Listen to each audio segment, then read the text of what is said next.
Bonjour madame, messieurs, nous sommes à l'émission Tribune sur Mondico Télévision, un magazine sociopolitique qui s'occupe de l'actualité tant société et politique de la République démocratique du Congo. Et pour ces numéros, nous avons le réel plaisir de recevoir sur ces plateaux un monsieur qui répond au nom de Patience Matete.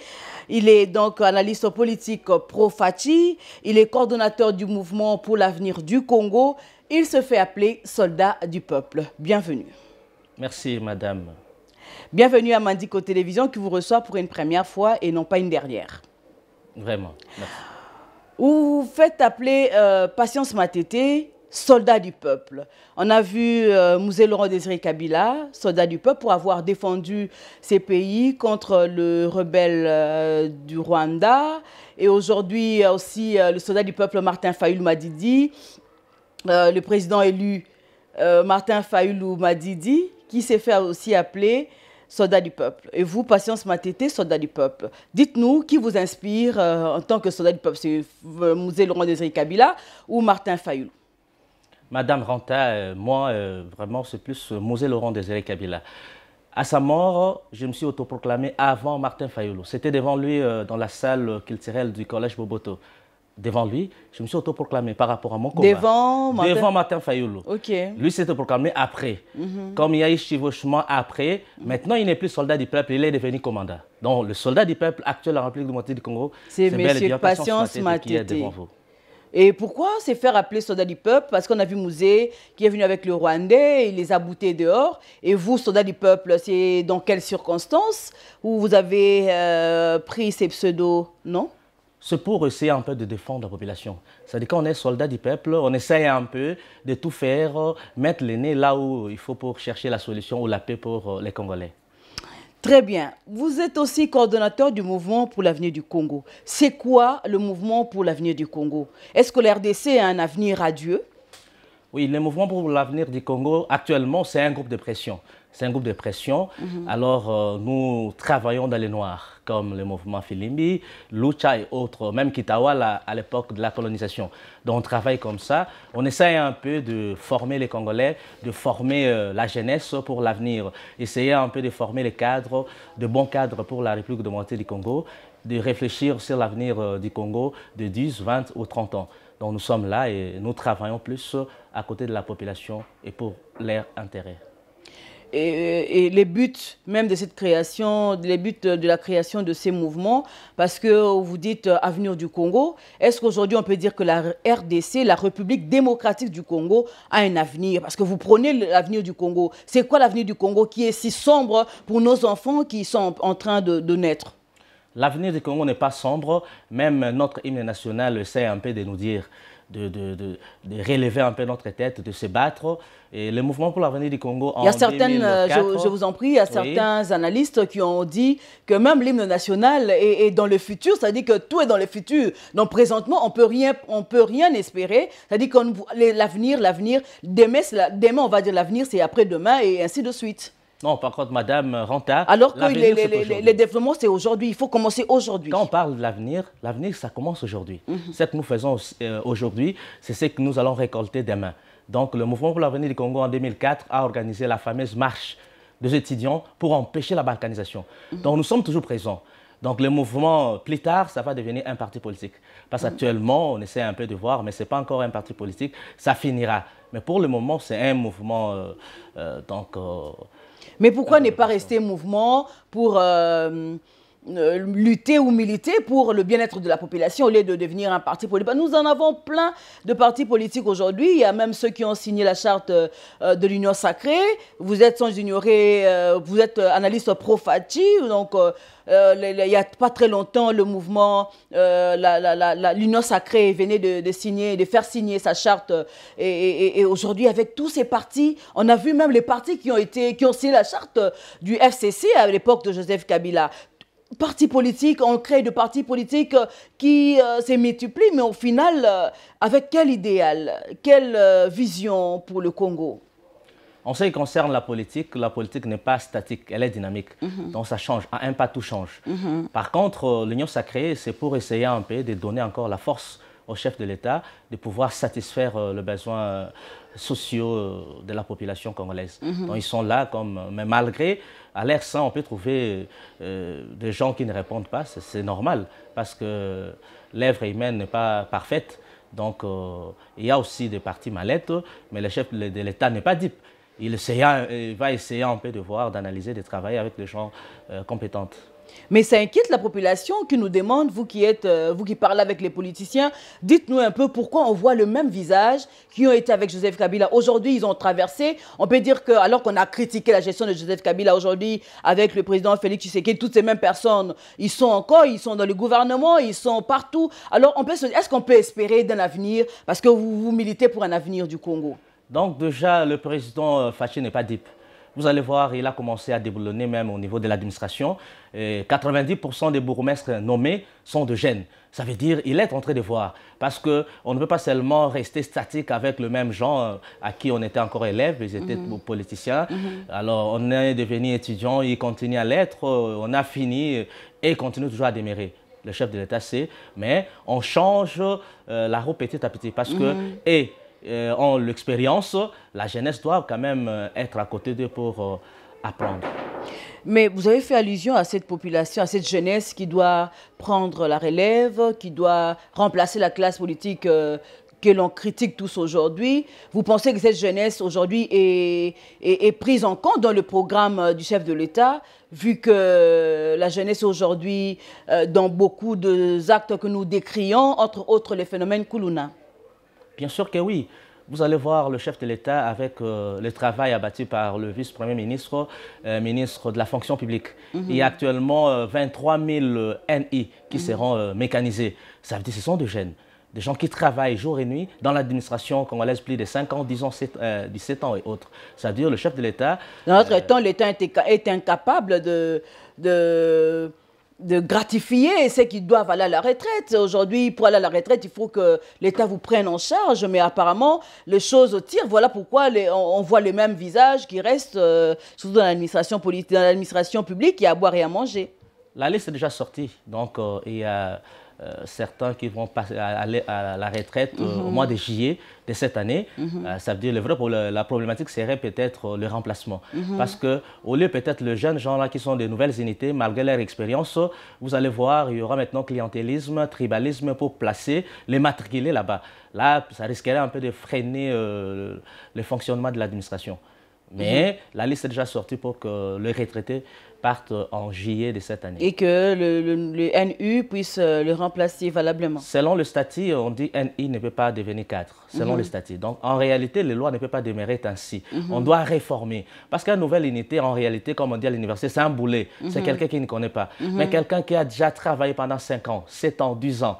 Mais l'État l'a exploité parce qu'en réalité, dans l'ancien temps, après 6 mois, on doit vous mécaniser. Mais l'État a exploité quelqu'un même pendant 7 ans, 10 ans, 15 ans, il a une nouvelle unité. Mais pour maintenant avoir la fonction la plus élevée, on dit, on va maintenant regarder ce qui est écrit dans les statuts. Voilà, vous aviez quelque part dans vos dires évoqué la jeunesse que le chef de l'État est en train de promouvoir, entre autres dans les chefs de bourgmestre que nous avons dans la ville-province de Kinshasa, puisque nous y sommes. Prenons le bourgmestre de la ville de Kinshasa. Ils sont au nombre de 24, qui représentent les 24 communes. Et à peine 100 jours, ou déjà 100 jours, depuis leur nomination, on peut dire que cette jeunesse, aujourd'hui, est en train d'aider les chefs de l'État dans chaque commune en train de faire du bon travail, parce que 100 jours, il faut qu'on se les dise. On dit que d'ici, dans les 100 jours, c'est alors qu'on peut voir s'il y a une nouvelle impulsion dans la gestion de l'État. Est-ce que on peut espérer avec cette jeunesse qui a été promue? Oui, on peut espérer, malgré qu'il y a dans d'autres coins des exceptions, parce qu'en réalité, cette jeunesse mérite un accompagnement. Primo, c'est du gouverneur de la ville-province de Kinshasa, parce que la jeunesse est là, et à sa disposition. Il doit les instruire. pour qu'ils puissent travailler mieux sur terrain. C'est lui qui donne la vision. En réalité, parce que le gouverneur doit incarner à son sein la vision du chef de l'État et instruire les nouveaux bourgmestres. Tant il y a la salubrité, il y a l'insécurité, il y a aussi les problèmes de route, les enclavements. Des enclavements et aussi donc, des gens qui ne respectent pas. Hein, vous allez voir des gens qui sont en train de vendre les longs des artères. Là aussi, c'est la compétence aussi des bourgmestres. Mais par contre, c'est qu'on peut déplorer. Là, on doit faire peut-être un travail donc, cas par cas pour essayer un peu de voir. Il y a des gens aussi qui sont mal intentionnés, qui réservent aussi des pots de vin à des autorités pour qu'ils ne puissent pas changer la manière de gouverner. C'est ça aussi le problème qui se pose avec acuité dans ces pays. Et vous pensez aujourd'hui, avec les phénomènes, avec l'opération Kinbo-Peto, est-ce qu'on peut dire dans la ville de Kinshasa que Kinbo-Peto est une réussite? Parce que nous vivons dans la cité, nous voyons comment les choses se font. Chaque samedi, on balaye, on jette dans le caniveau. Et puis les opérateurs qui passent, ils enlèvent dans le caniveau, le remettre sur la grande route. Et quand il y a la pluie, ça revient au même endroit. Vous pensez que Kinbo-Peto aujourd'hui, ce n'est pas un slogan vide? Est-ce que c'est vraiment une réalité dans la ville-province de Kinshasa?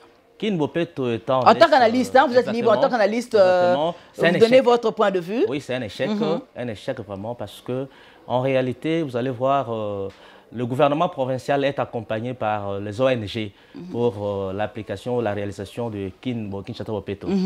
Mais curieusement, les responsables de ces organisations, à 90% sont de députés. Or, les députés devraient avoir mission de contrôler l'exécutif, c'est-à-dire le gouverneur. Mais à ce stade, c'est comme si ils se partagent le travail sur terrain. Alors, qui va condamner qui?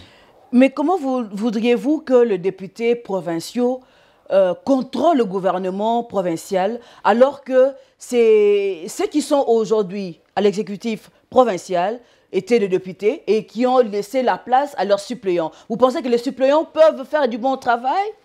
Bien sûr que oui. Si une personne a la conscience... Il peut aller à l'encontre de celui à qui il a hérité le siège. Exactement. Là, c'est comme si, là, on peut dire que non, les suppléants, ce sont des patriotes, pas des patriotes. Un patriote, quand on te met là, c'est pour travailler, pour matérialiser la vision du chef de l'État. Vous êtes là, pas seulement pour exécuter les ordres de votre titulaire. Actuellement, c'est vous les députés. Vous avez la mission... Parce que jusque-là, Kinbo-Peto, pas de sanctions, mais la ville est toujours la plus sale. On est dans les slogans, Kinshasa la belle, Kinshasa va retrouver sa belle robe d'antan, mais finalement, au finish, nous vivons dans ce même environnement qui est malsain. Prenons l'exemple de Limete. Je vous en prie. Vous allez voir que l'hôtel de ville de Kinshasa a essayé un peu d'orner cette partie. Mais je ne sais pas, s'il faut seulement orner Limete en commençant par le Changère jusqu'au niveau de la première rue. Donc ça doit prendre tout un mandat du chef de l'État. Alors pour essayer un peu d'orner tout Kinshasa, ça demandera au gouverneur combien d'années? C'est ça la problématique. Vous êtes autorité, il faut décentraliser. Vous avez des bourgmestres. Appelez-les, instruisez-les. Dans chaque commune, moi je vais voir, dans 6 mois, je vous donne la mission. Peut-être travailler comme ça. Là. Mais ça pourquoi seulement la commune de Limete? On pouvait commencer par Tchang ou depuis l'aéroport international d'Njili, on avait planté des arbres, c'est beau, mais pourquoi ne pas seulement prendre seulement la commune de Limete alors que le miroir, c'est depuis l'aéroport international d'Njili? Exactement. Bon, je ne sais pas pourquoi il a choisi comme ça, mais moi je vais dire aussi, il y a un problème aussi de la... Je ne sais pas si les bourgmestres ne travaillent pas bien, peut-être de la rétrocession. Est-ce qu'ils ils les reçoivent? Je ne sais pas. Deuxièmement, il y a alors qu'il y a des taxes qui se font payer, les mamans qui vendent, toujours, même celle qui vend ses pains devant sa maison, elle paye le taxe. Mais où vont cet argent qui est perçu chaque jour? Vous voyez sur les rues des agents percepteurs qui passent pour récolter de l'argent, mais finalement, les communes, le marché sont toujours malpropres. Exactement, c'est un problème. Là, vous êtes mouvement pour l'avenir du Congo. Qu'avez-vous? Est-ce que vous n'avez pas initié, à initier quelque chose dans ce sens-là? Parce que nous voulons voir l'avenir. Vous avez dit l'avenir c'est aujourd'hui. Il faut que l'avenir se prépare aujourd'hui et non pas demain. Au début de ces mois, nous avons suggéré à l'autorité de la ville et au président de la République de pouvoir s'imprégner. Ou vous ne faites pas pression parce que vous êtes pro le président de la République. Non, quand je critique, déjà, je parle des choses qui ne marchent pas chez le gouverneur. C'est pour essayer. Essayer d'arranger, d'avancer. Exactement, pour essayer un peu d'arranger, pour essayer un peu que la machine soit un peu souple. Il y a des documents qu'on appelle attestation de naissance et bonne vie et mœurs. Avec l'ancien gouverneur, ça coûtait 7 000 francs congolais. Actuellement, ça revient à combien? C'est à 10 $. Or, le chef de l'État, son combat, c'est de pouvoir satisfaire faciliter la population. Exactement. Nous avons le mouvement pour l'avenir du Congo, au début de ce mois, c'est géré, que ces documents puissent être imprimés au niveau de la Banque centrale du Congo. La Banque centrale du Congo... Et là, vous pensez que les fonds seront bien retracés? Exactement. Ça va aussi fructifier parce que quand vous travaillez avec un service donc, de la sous-traitance, donc l'Afrique digitale a des agents, a des matériels, et ainsi de suite. Donc il va prendre aussi un part des lions. Mais qu'est-ce que l'État va Finalement, rien n'entre dans la caisse de l'État. Exactement. Donc, si nous devons peut-être faire avancer les choses, nous devons utiliser notre hôtel des monnaies, la Banque centrale du Congo, pour imprimer d'autres documents. Ça va faciliter, à vil prix. Donc là, ça va faciliter un peu les choses. Et vous pensez initier quelque chose dans ce sens-là pour aider quand même le chef de l'État qui est venu déboulonner, mais finalement, le système est dur à déboulonner. Ça finira par être déboulonné. Il faut attendre combien d'années? Ça continue, ça continue. Hein? Il est à la fin de son mandat, il a un bilan à présenter à la population congolaise. Son bilan n'est pas négatif. C'est vous qui le dites? Non, non, ça dit quoi? Vous savez, personne ne peut tromper sa conscience. Hein? Mais quand nous parlons d'un bilan positif, il faut regarder, vous avez trouvé quoi? C'est que vous avez aussi ajouté. Nous prenons l'exemple du secteur de l'enseignement. Hein? Il a trouvé un enseignant à 110 000 francs congolais, 120 000 francs congolais. Actuellement, un enseignant à 380, 420 000 francs congolais. Donc, au niveau du... 320 000 francs, alors qu'il y a des enseignants des écoles conventionnées catholiques qui touchaient près de 500 $. Aujourd'hui, avec 320 000 francs, que peut faire un parent ou une grande personne avec ces montants? Ce que vous devez savoir, à l'époque, il y avait une discrimination. Dans des écoles, jadis catholiques, il y avait une bonne formation où les riches pouvaient envoyer leurs enfants. Alors les enfants des pauvres. Or, la mission même de l'Église catholique, c'est de pouvoir, vous allez voir partout où ils vont, c'est-à-dire d'installer les hôpitaux, installer les dispensaires, installer les écoles et autres, pour faciliter à tout Congolais l'accès à l'éducation et à la formation, à la vie spirituelle également. Donc c'est parmi la mission aussi de l'Église catholique. Donc là, on ne peut pas critiquer quand même le chef de l'État. Il essaye un peu de redonner les sourires à tout Congolais, qu'il soit riche, qu'il soit pauvre. Là, ce n'est pas une mauvaise chose. Il a donné le sourire aux enfants, mais les enseignants qui continuent à pleurer. Les enseignants continuent à pleurer, mais il y a les enseignants aussi toujours de l'Église catholique qui jubilent. Je donne l'exemple ici à Kinshasa. Un enseignant de l'État Salongo, à Kimbanseke, peut-être touché 40 000 francs congolais. Mais un enseignant au collège Saint-Raphaël ou Boboto, peut-être touché 400 $. Vous voyez, toujours, en ce qui concerne le secteur de l'enseignement, hein, toujours les réseaux. Mais pourquoi ne pas ramener à ceux qui touchaient 40 000 à aller à 400 $ par exemple? On a fait la moyenne. C'est-à-dire, le changement ne vient pas... On fait la moyenne, mais la situation sur le terrain de la société, 400 $, il y a les loyers à payer, il y a les soins médicaux, il faut manger, il faut... Tout ça, ce sont des problèmes qu'il fallait prendre en compte avant de lancer cette opération, ces programmes de la gratuité qui n'a pas, bon, à mon humble avis, qui n'a pas étudié tout le rouage. C'est le meilleur programme parce qu'actuellement, je suivais même le président français qui a essayé, malgré il y a eu des bruits là-bas, essayer un peu de s'imprégner sur le secteur d'enseignement. En dehors de l'enseignement, oui. Le bilan, vous avez dit, le bilan du président Félix Tshisekedi est positif, largement d'ailleurs, comme vous l'avez dit. Je suis dans vos mots. En dehors de l'enseignement. Enseignement, nous prenons le ministère de l'Intérieur. Le ministère de l'Intérieur, il touchait 100 000 francs congolais. Actuellement, ils sont à 250 000. Ce sont les administratifs? Non, ou les fonctionnaires? Je parle les fonctionnaires. Je parle le fonctionnaire moyen.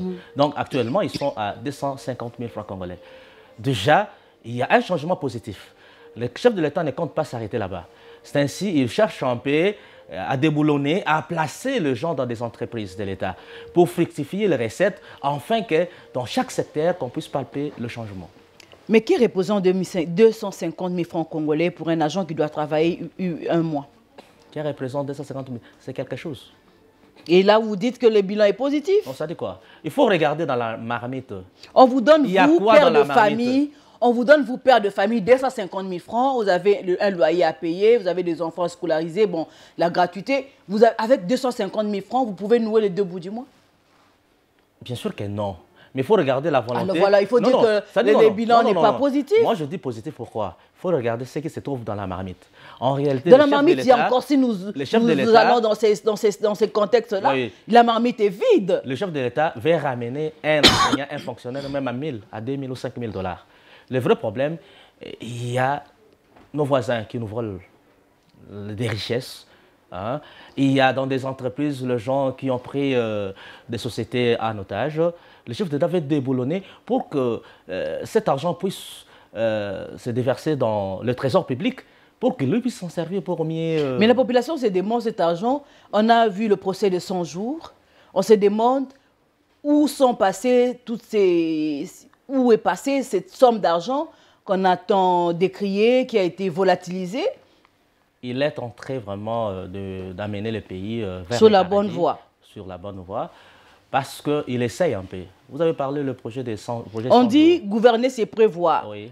Il faut prévoir bien avant d'arriver au pouvoir, ou en étant dans la gestion, commencer à tâtonner, toucher ici, ça ne marche pas, on va à gauche, à droite, et finalement la population congolaise est en train de pleurer, elle ne mange pas bien, l'insécurité avec les phénomènes Kuluna qui continuent, qui persistent. Joseph Kabila a laissé ces phénomènes. La guerre à l'Est, n'en parlons pas. Il y a aussi l'insécurité dans la partie ouest, où on voit Kwamut, Kwilu, le Kwango. Tout ça, là, ce sont des problèmes qu'il fallait résoudre. Et comment dire que le bilan est positif? Le chef de l'État vient d'un parti, un grand parti appelé IDPS. C'est une école politique. Qui a milité autant d'années, plus d'une trentaine d'années. Exactement. Pour avoir le pouvoir, mais finalement... Non, il a eu le pouvoir, il a gagné. Il a été élu. Le vrai problème, c'est au début. Quand il a eu le pouvoir, alors les gens de l'IDPS n'étaient pas utilisés d'une manière excellente. Vous allez voir, l'IDPS à son sein a des juristes, a des politologues, a des maçons, a des ingénieurs et autres. Tous les secteurs. Exactement. Alors, il y a eu des conflits internes. Ces conflits internes, au sein du parti, ces conflits n'ont pas permis au chef de l'État de mieux gérer le pays. Et actuellement, il essaye un peu de booster la nation en plaçant maintenant, vous allez voir des nominations dans des entreprises. Quand on prend par exemple les cas... On a déjà le ministère de l'Intérieur avec Maître Peter Kazadi qui est de l'IDPS. Nous l'attendons finir le phénomène Kuluna. Même celui qui était avant, oui. il était de l'IDPS. Le mouvement pour l'avenir du Congo aussi a demandé qu'il y ait un changement à l'interne en ce qui concerne le ministère de l'Intérieur. Donc nous avons demandé aussi, et nous remercions le chef de l'État parce qu'il a écouté un peu notre demande. Nous avons demandé. Pourquoi? Parce qu'actuellement, le taux de l'insécurité est presque à un niveau vraiment insupportable. Le phénomène Kuluna est dû plus à la pauvreté. Cette pauvreté n'est pas l'œuvre de Félix Tshisekedi. La pauvreté, c'est le système. Lui, le président de la République. C'est le système léopoldien. Les garants de la nation. Le Congo a hérité un système léopoldien. Dans ce système-là, pour être développé, on doit se soumettre au dictat des impérialistes. Alors, ces impérialistes ont travaillé avec Mobutu. Ils l'ont détruit. Ils ont travaillé avec Kabila le père, Joseph et tout consort. Mais avec Fachi, pour lui faciliter de mieux gérer, il continue toujours à passer de gauche-droite. Il pouvait venir seulement entrer à la grande porte, qu'on puisse se partager 50-50. Et le Congo sera développé en peu de temps parce que Fachi, c'est un patriote. Mais les Congolais savent que Fachi les aime. Fachi se bat pour que le social, la vie des Congolais puisse se changer positivement. Voilà, et vous pensez qu'en 2023, s'il doit être réélu, il aura un discours à présenter aux Congolais au regard de toutes les situations que nous connaissons? Fachi a un discours à présenter. Il a vraiment un discours, mais je lui demande, parce qu'il est encore président, le mandat n'est pas encore fini, de continuer à apporter le changement. Si on prend par exemple la SNEL, le DG de la SNEL qui venait d'être suspendu, il s'est battu pour déboulonner un système. Au niveau de la SNEL, ils utilisent le système plus de la sous-traitance. Et ce système ne permet pas l'avancement du pays. La SNEL regorge 60% de NI ou des ouvriers, pas NI parce qu'ils ne sont même pas engagés. Donc ce sont des ouvriers, des journaliers plutôt. Oui, bon terme c'est ça, des journaliers. Or le monsieur est venu, il voulait les engager. Deuxièmement, vous allez voir les factures présentées au Trésor public en ce qui concerne les achats des réglettes pour des cabines, les achats des câbles. Les câbles qui coûtent même 5 $, 10 $ à l'étranger, mais les Congolais vont mettre 50 $. Elles sont des patriotes? Non. Il essaie un peu de déboulonner ce système et tous ces complots, les gens qui sont contre le chef de l'État, mais qui crient jour et nuit, qui soutiennent Félix Tshisekedi, mais en réalité, ils sont contre le chef de l'État. Ils ont monté cabale pour essayer. Mais en réalité, le mouvement pour l'avenir du Congo a mené des enquêtes. Ces messieurs étaient mis sur terrain. Étaient mis vraiment. Nous avons échangé avec des travailleurs, nous avons échangé avec les agents. Ils regrettent le départ de Lucinde. Exactement, ils regrettent. Là, je vous dis sincèrement. Sincèrement. Ils regrettent. Mais comment expliquer au sein de l'Union sacrée, le président de la République et les garants du bon fonctionnement de la République nomment à la tête d'une société telle que la SNEL, et dans sa famille politique, on s'en prend à cet individu qui a été nommé par le président de la République. Est-ce que l'Union sacrée veut aider le chef de l'État ou veut casser l'élan de ces développements qui sont en train de venir? Vous avez dit qu'il a de l'estime, il bénéficie du respect des agents de la SNEL, ça il faudra encore le vérifier, mais seulement, comment expliquer qu'une personne qui est venue pour arranger les choses, il se voit mis à côté parce qu'il y a des gens qui sont de la même famille politique que le chef de l'État. Comment ça peut s'expliquer? Le monsieur n'a travaillé que 4 mois. Les gens savaient que non, s'il devait rester là-bas même pendant 6 mois. Alors qu'il a été accusé d'incompétence? L'incompétence? C'est une fausse accusation. Parce que le monsieur là, nous avons échangé avec les journaliers et autres. Ils nous ont dit ceci, le problème de délestage au niveau de Kinshasa, parce que nous ne sommes pas pris en compte. Je dois parfois aller dans les cabines, faire descendre le disjoncteur. Pour que les gens du quartier puissent récolter quelque chose et me donner, parce que moi je travaille. Je peux mourir ici, même la SNEL ne va pas me prendre en compte. Avec cet argent, je vais nourrir ma famille.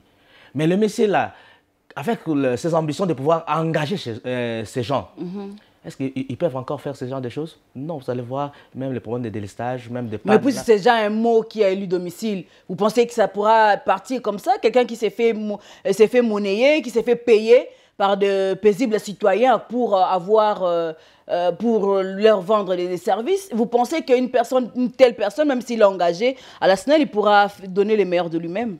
Parce qu'il est déjà habitué à recevoir un peu d'argent par-ci par-là. Ventre en famille n'a point d'oreille. C'est-à-dire...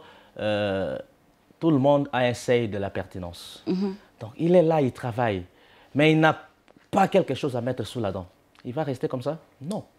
Le vrai problème, ces gens voient dans la personne de DG qui est jeune, ils m'ont dit qu'il n'est pas encore, moi je ne le connais pas, mais ils m'ont dit qu'il a moins de 45 ans.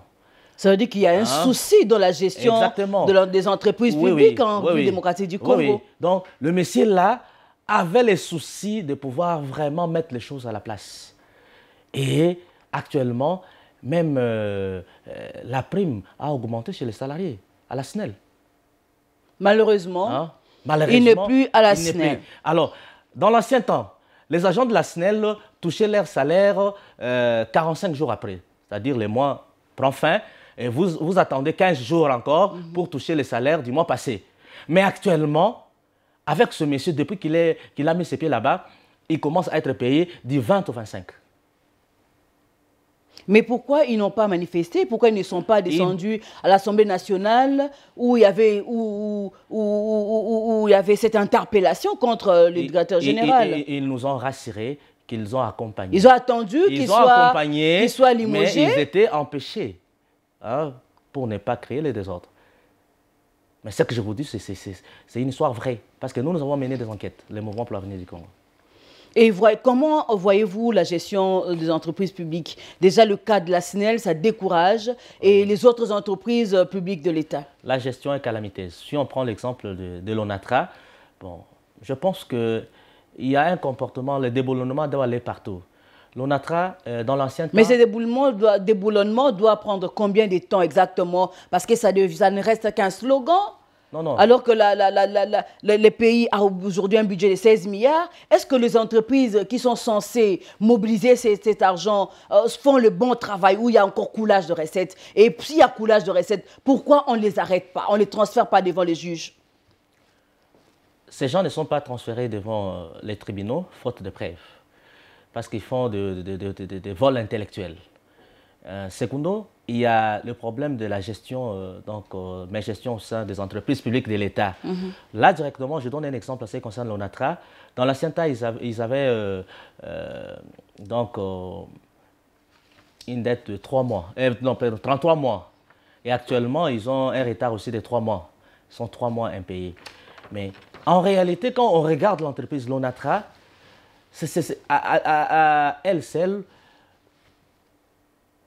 il peut nous donner même de 30 milliards. Hein, parce qu'en République démocratique du Congo, tout le monde a besoin de se déplacer. Soit par le train, dans le camion, ou par voie fluviale, voie aérienne, tout qu'on sort là. La personne a l'argent, mais il n'y a pas de moyens de transport. Ça veut dire, si l'État s'investissait... C'est un manque à gagner pour l'État. Exactement. Parce que plusieurs entreprises en Europe tombent en faillite parce que peut-être ils n'ont pas mieux étudié le marché, ils peuvent avoir des bis, mais il n'y a pas de clients. Mais ici au Congo, quand vous achetez des bis, vous achetez le train, vous achetez un bateau, mais vous allez maximiser des recettes. En réalité, on doit mettre les moyens auprès du nouveau responsable de l'ONATRA et lui prodiguer quelques recommandations. Pour relancer cette entreprise. Exactement. Exactement. C'est le poumon même du pays. C'est le poumon. Vous allez voir dans des ports là-bas, des gens ont besoin de voyager à Mbandaka, d'aller peut-être à Maïndombe, à Bolungu et ailleurs, sur le voie fluviale. Les gens voyagent dans de mauvaises conditions parce que l'État n'est pas à mesure. Exactement. L'État a abandonné. En réalité, l'État devrait construire... Donc vous demandez la relance de la SCPT. Maintenant, c'est l'ONATRA, je ne sais pas. Donc, oui, la ministre du portefeuille a demandé qu'on revienne à l'ancienne appellation pour ne pas prêter à des confusions. Oui, exactement. Que l'État puisse relancer cela sans plus tarder. Voilà, nous évoluons au cours de cette émission. Je vous rappelle que j'ai sur ce plateau M. Patience Matete. C'est avec lui que nous débattons sur l'actualité. Il y a aussi un autre problème, c'est Transacademia. Cette société de transport pour étudiants qui a été lancée dans la ville de Kinshasa présentement, mais qui sera répandue dans toutes les provinces de la RDC. Prenons les cas de Transacademia dans la ville de Kinshasa. Nous voyons le bus circuler vide. En tant qu'analyste politique, quand vous voyez ces bus circuler vide, alors qu'on a mis du carburant dedans, il y a l'équipage qui doit être payé, c'est quoi le problème avec Transacademia? Est-ce que c'est l'abonnement qui est cher parce qu'il y a l'abonnement qu'il faudra payer? Mais est-ce que ce problème a été étudié? Est-ce qu'il y a eu étude du marché? Parce que quand on veut lancer une entreprise, on doit étudier les marchés. Est-ce qu'on a étudié, on a vu que les Congolais sont à mesure de prendre l'abonnement pour les étudiants? Je pense qu'il serait mieux si les autorités pouvaient réfléchir encore dans ce sens. Parce que avec Transacademia, l'étudiant moyen congolais préfère payer le bus 500 francs avec Transco. À 500 francs congolais. 500 francs congolais. N'est-ce pas un manque à gagner? Mais en quoi est-ce qu'aujourd'hui, on va dire que le président de la République est en train d'aider la population? Ce qu'on a dit, on l'a vu le jour de l'inauguration, il a donné ces engins aux étudiants, mais qui ne sont pas le bénéficiaire à l'heure actuelle parce qu'ils ne sont pas à mesure de payer l'abonnement. Moi, je peux dire que ce n'est pas un manque à gagner, mais l'objectif n'est pas atteint. L'objectif n'est pas atteint parce que le bus là devrait servir aux étudiants de se déplacer. Comme ils ne se déplacent pas avec... Et ces bus, ils se déplacent vides. Ils se déplacent vides, l'objectif n'est pas atteint. le mieux serait, même si ça facilitait 2, 3 ou 4 étudiants de se déplacer, hein, de revoir un peu. Avec un prix bas, ça allait faciliter les choses. Donc, un étudiant qui quitte... Et qu'est-ce que vous suggérez, parce qu'ils sont en train de nous suivre, au directeur général de la société Transacademia, au ministre de Transport, qu'est-ce que suggérez-vous à leur endroit? De rabattre le prix, c'est-à-dire de mettre le prix de Transacadémie à 500 francs. La course, au lieu de retenir 60 et quelques mille pour un mois. La course à 500 francs, mais ça sera un bis destiné uniquement aux étudiants. Point barre, pour qu'ils ne soient pas tensés avec d'autres personnes, tout comme ça là. Comme ça sera une fierté. Très bien, nous tendons vers la fin de cette émission, mais on ne peut pas terminer cette émission sans pourtant aborder la question sécuritaire à l'est de la RDC. On a vu Paul Kagame dans sa sortie médiatique qui a fait bouger les lignes, qui s'est dévoilé, qui est passé aux aveux, qui a dit que le Congo lui devait des portions de terre. Vous, en tant qu'analyste politique, comment avez-vous pris cette nouvelle ou cette information? La déclaration de Paul Kagame, c'est une déclaration de guerre avant même sa lettre. Parce que quand il parle ainsi, c'est comme si quelqu'un vient frapper dans ta porte et il dit que non, ton enfant c'est son fils, qu'il a besoin d'aller avec lui. Directement, tu dois tout faire. S'il faut néantir cette personne. Il faut se battre, il faut aller peut-être à l'hôpital, avoir l'ADN pour savoir est-ce que cet enfant-là est réellement le mien ou pas. C'est une déclaration de guerre. Et cela nous pousse, primo, à voter la loi de père et de mère. Encore cette loi qui divise les Congolais. À voter la loi de père et de mère. Encore cette loi qui est dite, qui divise, jugée discriminatoire. Pour verrouiller l'accession au sommet de l'État. Donc c'est important. Là, je dis aux éminents députés qui nous suivent, moi je ne l'appelle pas encore honorable, je vais les appeler honorables dès qu'ils vont voter cette loi. Donc je les invite de pouvoir élire cette loi. S'ils ne le font pas, c'est une haute trahison de la nation congolaise. Donc ils doivent voter pour sécuriser le pays. Deuxièmement, on peut construire un mur de séparation avec le Rwanda. Nous devons le faire. Troisièmement, il faut organiser les élections dans les délais. Parce qu'avec ce genre de menaces... Malgré la situation, l'insécurité qui persiste. Exactement, exactement. Parce que le président de la République, actuellement, il est légitime parce qu'il a été élu. Mais dépasser cette date-là, il ne sera plus légitime. Il sera légal. Ça va frister les uns les autres pour créer un peu des rébellions et autres et retarder. Les Congolais qui sont à l'Est, nous autres ici, de Kinshasa, de Kazangolo, de Kindu, de Mujimai, on va voter à leur place. Et une fois la guerre va prendre fin, on pourra organiser les élections dans cette partie pour qu'ils puissent élire leurs députés. Voilà. Vous n'êtes pas parmi ceux qui pensent que la communauté internationale doit aider, doit sanctionner, parce qu'on voyait tout le monde demander la communauté, prendre à témoin la communauté internationale. On a vu le président français qui est venu en RDC, on a vu le président suisse en RDC, on a vu les papes venir en RDC. Et vous pensez qu'aujourd'hui, cette communauté internationale qui voit Kagame venir réclamer ses terres. Vous avez dit c'est une déclaration de guerre. Aujourd'hui, la RDC peut dire trop c'est trop, avec à sa tête le ministre de la Défense nationale Jean-Pierre Bemba Gombo. Vous pensez qu'aujourd'hui, la RDC peut aller faire la guerre au Rwanda, comme a souhaité Adolphe Muzito à son temps? Je ne pense pas. Avec Jean-Pierre Bemba, je ne pense pas qu'on ira à guerre avec Rwanda. Là, je ne pense pas. Et comment pensez-vous que cette situation sera résolue? Cela sera résolu parce que Jean-Pierre Bemba était déjà à la CPI. Alors, il est en train de recevoir la pression occidentale. Il y a des menaces. Là, il ne peut pas dire. Nous parlons comme ça parce que Mouzé essayait un peu de dire tout haut ce qui se dit sous bas. Et une fois Bill Clinton l'appelle, il passe à la télé et il dit. Alors, directement, nous savons que non, il a des pressions. Parce que officiellement, le président rwandais n'a pas condamné les Rwandais. Parce que les Congolais étaient contents, surtout vous, le président de la République, vous vous êtes dit, avec Jean-Pierre Gombo, il a la carrure pour défendre la nation. Est-ce que vous pensez aujourd'hui que cette mission sera, il faut faire la guerre ou il faudra attendre les forces étrangères qui sont venues, attendre la communauté internationale réagir par rapport à la situation de la RDC ou que les Congolais eux-mêmes se prennent en charge? Actuellement, nous devons attendre. Parce que pendant ce temps ici, on est en train de réfléchir, mais le Rwanda continue. Parce que l'infiltration rwandaise a commencé depuis Belle Irette, depuis l'époque de Mobutu. Il nous a infiltrés culturellement. Il a envoyé ses enfants étudier en République démocratique du Congo, maîtriser nos langues, notre culture. Et après, quand le LER était devenu direcable de Mobutu... C'était déjà un calcul. Oui, oui, direcable de Mobutu. Un calcul politique. Oui, il les a donné la nationalité à masse. Ils ont continué toujours à réclamer. Avec Kabila, Joseph, ils ont demandé le brassage. Ils sont entrés partout. Le mal, c'est quoi? Nous ne sommes pas contre nos frères rwandais. Ce sont nos voisins. On continue toujours à vivre avec eux. Parce qu'ils ne vont pas... Nos frères africains. Ils ne vont pas déplacer leurs terres. Le mal, c'est quoi? Tout Congolais d'origine rwandaise ne se séparent pas avec le Rwanda. Ils sont toujours en connivence, en intelligence avec leur pays d'origine. C'est ça qui est mal. Mais avec nos frères et sœurs avec la solidarité angolais, congolaise, on les accepte, mais ils viennent pour nous. Par contre, avec nos frères angolais, nous avons des Bazombo ici qui sont devenus congolais. Mais est-ce que ils ne nous posent Ils n'ont jamais posé problème. Exactement.